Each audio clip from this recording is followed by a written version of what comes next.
ಯಾಕಂದ್ರೆ ಸೇವಾದಳ ಇದರ ಬಗ್ಗೆ ನಿಮಗೆ ಈಗಾಗಲೇ ಹಲವು ಸಲ ಚರ್ಚೆ ಮಾಡಿ ಹೇಳಿದ್ದೀನಿ ನಾನು.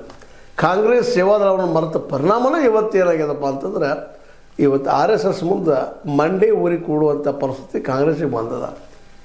ಗಾಂಧೀಜಿಯವರು ಹುಟ್ಟಾಕಿದಂಥ ಅವ್ರ ಶಿಷ್ಯರು ನಿಮಗೆ ಗೊತ್ತದೆ. ಈಗ ನಮ್ಮ ಗಣಪ್ರಭುವಲ್ಲೇ ಬಂದಂಥ ಈ ನಾಯಕರು ವಿಶೇಷವಾಗಿ ಸೇವಾದಳದ ಬಗ್ಗೆ ಎಲ್ಲರಿಗೂ ಆಸಕ್ತಿ, ಅದನ್ನು ಬೆಳೆಸಬೇಕು ಮಾಡಬೇಕು ಅನ್ನುವಂಥದ್ದು ಮತ್ತು ಉಳಿಬೇಕಾಗಿತ್ತು. ಯಾಕಂದ್ರೆ ಕಾಂಗ್ರೆಸ್ಸಿನ ತತ್ವ ಸಿದ್ಧಾಂತಗಳು ನಿಜವಾಗಿ ಕಾಂಗ್ರೆಸ್ಸನ್ನು ಯಾವ ನೆಲೆಗಟ್ಟಿನಲ್ಲಿ ಗಾಂಧೀಜಿಯವರು ಕಟ್ಕೊಂಡಿದ್ರು ಮಾಡಿದ್ರು. ಆ ನೆಲೆಯಲ್ಲಿ ಏನಾದರೂ ನಮ್ಮ ನೆಹರು ಅವರಾಗಿರ್ಬೋದು, ಅದರ ನಂತರ ಬಂತ ಇಂದಿರಾ ಗಾಂಧಿಯವರಾಗಿರ್ಬೋದು, ರಾಜೀವ್ ಗಾಂಧಿ ಆಗಿರ್ಬೋದು, ಇವರು ಅದನ್ನು ಅಳವಡಿಸ್ಕೊಳ್ಬೇಕಾಗಿತ್ತು. ಸೇವಾ ದಳವನ್ನು ಬೆಳೆಸ್ಕೊಳ್ಬೇಕಾಗಿತ್ತು. ಮತ್ತು ತಮ್ಮ ಪಕ್ಷಕ್ಕೆ ಜನರನ್ನು ಆಯ್ಕೆ ಮಾಡೋ ಮುಂದೆ ಜನರಿಂದ ಗುರುತಿಸಲ್ಪಡುವಂಥ ನಾಯಕರನ್ನು ಆಯ್ಕೆ ಮಾಡಿಕೊಂಡು ಲ್ಯಾಂಡ್ ಮಾಫಿಯಾ, ಸಾರಾಯಿ ಮಾಫಿಯಾ, ಮತ್ತೊಂದು ಮಾಫಿಯಾಗಳನ್ನು ದೂರ ಇಡಬೇಕಾಗಿತ್ತು. ಮತ್ತು ಕೌಟುಂಬಿಕ ರಾಜಕಾರಣ, ಸ್ವತಃ ಕಾಂಗ್ರೆಸ್ನಲ್ಲಿ ನೆಹರು ಅವರೇ ಕೌಟುಂಬಿಕ ರಾಜಕಾರಣ ಶುರು ಮಾಡ್ತಾರೆ.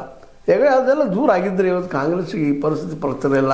ಸ್ವತಂತ್ರವಾದ ಮೀಡಿಯಾಗೆ ಬೇಕಾಗಿರುವುದು ಸ್ವತಂತ್ರ ಧ್ವನಿ. ಆ ಸ್ವತಂತ್ರ ಧ್ವನಿ ಉಳಿಸಲು ನೀವು ಮಾಡಬೇಕಾದದ್ದು ಇಷ್ಟೇ. ಅದೇನಪ್ಪಾ ಅಂತಂತಂದ್ರೆ ನಿಮ್ಮ ಕೈಲಾದಷ್ಟು ಸಹಾಯ ಈ ಚಾನಲ್ಗೆ ಮಾಡಿ ಹಾಗೂ ನಿಮ್ಮ ಧ್ವನಿಯನ್ನು ಕಾಪಾಡಿಕೊಳ್ಳಿ.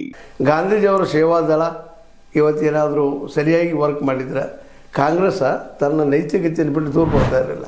ಇವತ್ತು ಕಾಂಗ್ರೆಸ್ ಏನಾಗ್ಯದಪ್ಪ ಅಂತಂದ್ರೆ ಭ್ರಷ್ಟರ ಪ್ಯಾರಾಸೈಟ್ಸ್ ಅಂತೀವಿ ನಾವು, ಇನ್ನೊಬ್ಬರು ಹೇಗೆ ಮೇಲೆ ಬೆಳೆಯುವಂಥ, ಇನ್ನೊಬ್ಬರು ಹೋಗ್ಕೊಂಡು ಹೋಗುವಂಥ ಇಂಥವ್ರದ್ದು ಕೂಡಿಂತ ಒಂದು ದೊಡ್ಡ ಸಂಘಟನೆ ಆಗಿ ಹೋಗ್ಬಿಟ್ಟಿತ್ತು ಕಾಂಗ್ರೆಸ್. ಹೀಗಾಗಿ ದಿನದಿಂದ ದಿನಕ್ಕೆ ಇಂದಿರಾ ಗಾಂಧಿಗೆ ಜೈ ಎನ್ನುವಂಥವ್ರು, ನೆಹರುಗೆ ಜೈ ಎನ್ನುವಂಥವ್ರು, ಅದರ ನಂತರ ಬಂದಂಥ ರಾಜೀವ್ ಗಾಂಧಿಯವರು ಜೈ ಎನ್ನುವಂಥ ಜನ ಇದ್ದಿದ್ದರಿಂದಾಗಿ ಅಂಥ ಜನ ಮ್ಯಾಕ್ಸಿಮಮ್ ಇರೋದರಿಂದಾಗಿ ದಿನಕ್ಕೆ ವೀಕ್ ಆಗ್ತಾ ಬಂತು. ಇವತ್ತು ಇನ್ನೂ ವೀಕ್ ಆಗ್ಯದ. ಅದರ ಪಳವಳಿಕೆ